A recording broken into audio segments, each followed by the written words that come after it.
stuff. I don't even need to talk about the hundreds of sworn affidavits, the eyewitness to the fraud. I don't need to talk about the big tech censorship, the suppression polls, the media bias. Don't even need to talk about it. What I want to talk about is this. If this was a clean election, then Joe Biden ran the greatest campaign in presidential history because he shattered decades of records, over a century of records and trends in this election.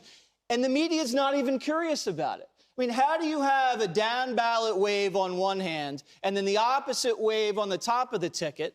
That hasn't happened for 120 years. You're saying the guy that got more votes than any other person in U.S. history doesn't have coattails?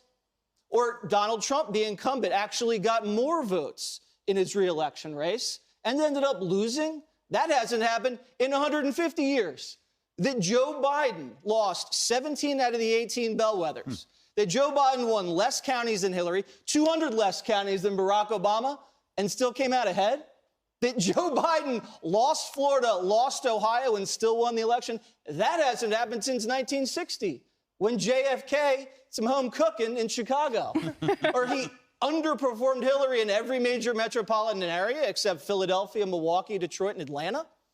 Or the fact that Donald Trump won more of a percentage of minority voters for Republicans since 1960, won 95% of Republican voters, won the middle class, yet still lost? I mean, why isn't the media saying, Joe, what's your secret? How'd you do it? I mean, why isn't the media talking about this transformation of the Democratic Party? They're not talking about Biden voters. They're not talking about this. They're not crowning a strategist like a Rove or an Axelrod. They're not even asking Joe a question at all. They're only asking Trump a question, which is, when are you going to go?